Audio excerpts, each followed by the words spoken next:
வணக்கம், நான் அசோக் சூர்யா. மீண்டும் உங்கள் அனைவரையும் சந்திப்பதில் மகிழ்ச்சி.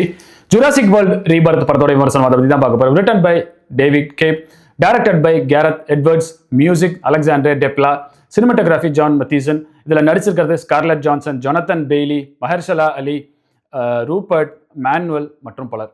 இது என்ன படம், அதாவது ஜுராசிக் பார்க்காத ஒரு ஐலண்ட் இருக்குது, ஒரு கண்டெயின் பண்ணியிருக்கக்கூடிய ஐலண்ட். அங்கே ஒரு சில கிரியேச்சர்ஸ்லாம் இருக்குது. அதில் இருக்கிற ஒரு 3 டைனோசர் கிரியேச்சர்ஸ்லேருந்து ஒரு சில சாம்பிள்ஸ் எடுத்து ஹியூமன் லைஃபையே சேவ் பண்ணக்கூடிய மெடிசின்ஸ் வரலாம். ஸோ அது எடுக்கிறதுக்காக ஒரு டீம் போகிறாங்க. அது நடுவில் ஒரு ஃபேமிலியும் அதில் மாட்டிக்கிறாங்க. சரி, ஓகே, இவங்க என்ன பண்ண போகிறாங்க, இந்த 3 சாம்பிளை எப்படி எடுக்க போகிறாங்க, ஸ்டேஜ் பை ஸ்டேஜாக எப்படி எடுக்க போகிறாங்க, எப்படி திரும்ப வெளியே வர போகிறாங்க. அதாவது கேம் பேட்டர்ன்லாம் பார்த்துருப்போம். ஒரு மெயின் பிளாட் இருக்கும், அந்த மெயின் பிளாட்லேருந்து சப் பிளாட், அதாவது ஒவ்வொரு இடத்துலையும் ஒவ்வொரு டிஃபிகல்ட்டியை கிராஸ் பண்ணி ஃபைனலாக அவங்க தேவைப்படுற அந்த இதை அச்சீவ் பண்ணிவிட்டு எப்படி சேஃபாக வெளியே வந்துடுறாங்க அப்படின்றத கேம்ஸ்லாம் பார்த்துருப்போம். அதே மாதிரி ஒரு பேட்டர்ன் தான் ட்ரை பண்ணியிருக்காங்க. Various high moments connected in screen play with a purpose. அதே அழகாக கொண்டு போய் ஒரு கிளைமேக்ஸில் அவங்க பர்பஸை ரீச் பண்ணி வெளியே வர மாதிரியான படம் பண்ணியிருக்காங்க. இதுதான் இந்த ஜுராசிக் வேர்ல்ட் ரீபர்த். இந்த படம் எங்கே டிக் வாங்கும், எங்கே டிக் வாங்காது அப்படின்னு பார்த்துடலாம். டிக் வாங்குற இடம் விஷுவல்ஸ், அதாவது தண்ணிக்கடியிலேருந்து அந்த ஐ காமிச்சு அந்த டைனோசர் வரதா இருக்கட்டும், அப்படி இல்லைனா ஜம்ப் பண்ணி கேட்ச் பண்ணுற அந்த ஒரு விஷுவலாக இருக்கட்டும், கொஞ்சம் இருட்டில் திடீர்னு சர்ப்ரைசிங்காக வரக்கூடிய அந்த கிரியேச்சர்ஸாக இருக்கட்டும், இந்த மாதிரி விஷுவல்ஸ் விஎஃப்எக்ஸ் ரொம்ப அழகாக பிளெண்ட் பண்ணியிருக்காங்க.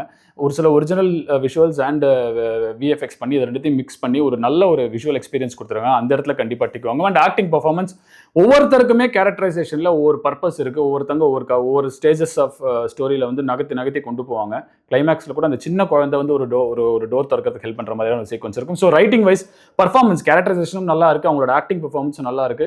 அதே மாதிரி அது அழகாக கொண்டு போயிருக்காங்க ஒவ்வொரு ஸ்டேஜாக. ஸோ கண்டிப்பாக ஆக்டிங் பர்ஃபார்மன்ஸ்லையும் டிக் வாங்கும். அண்ட் ரைட்டிங் அண்ட் கேரக்டரைசேஷன் இதுலேயும் டிக் வாங்கும். அண்ட் மியூசிக் என்ன தேவையோ அதை பண்ணியிருக்கு. ரொம்ப எக்ஸ்ட்ராடினரியாக இந்த சிக்னேச்சராக ஏதாவது மியூசிக் இருக்கானா அப்படி இல்லை. பட் படத்துக்கு என்ன தேவையோ அது ரொம்ப அழகாக பண்ணியிருக்காங்க. அண்ட் சினிமாட்டோகிராஃபி ஏற்கனவே சொன்ன மாதிரி ரொம்ப நல்லா பண்ணியிருக்காங்க. அதை அழகாக கம்போசிட் பண்ணி விஎஃப்எக்ஸையும் இதையும் கிட்டத்தட்ட ஒரு ஒரிஜினல் ஃபீலை கொடுத்துருக்காங்க. ஸோ கண்டிப்பாக இந்த இடங்கள் எல்லாம் டிக் வாங்கும். டிக் வாங்காத இடம் ஏதாவது இருக்கா அப்படின்னா ஹை மூமெண்ட்ஸ் இன்னும் கொஞ்சம் இன்க்ரீஸ் பண்ணியிருக்கலாம். அதாவது ஃபுல்லாகவே பயமுறுத்துற மாதிரி இருக்கா அப்படின்னா அவங்க அந்த பேட்டர்னில் போல சர்வைவல் அண்ட் அட்வென்ச்சர் அது 2 மட்டும் தான் இது பண்ணியிருக்காங்க. கொஞ்சம் அதில் ஹியூமர் ஆட் பண்ணி இன்னும் கொஞ்சம் அந்த ஒரு மாதிரி ஒரு பயம் ஃபேக்டர், அந்த ஃபியர் ஃபேக்டரை கொஞ்சம் என்ஹான்ஸ் பண்ணி இன்னும் கொஞ்சம் பெட்டராக கொஞ்சம் எக்ஸ்பீரியன்ஸை கொடுத்துருக்கலாம். அது மட்டும்தான்.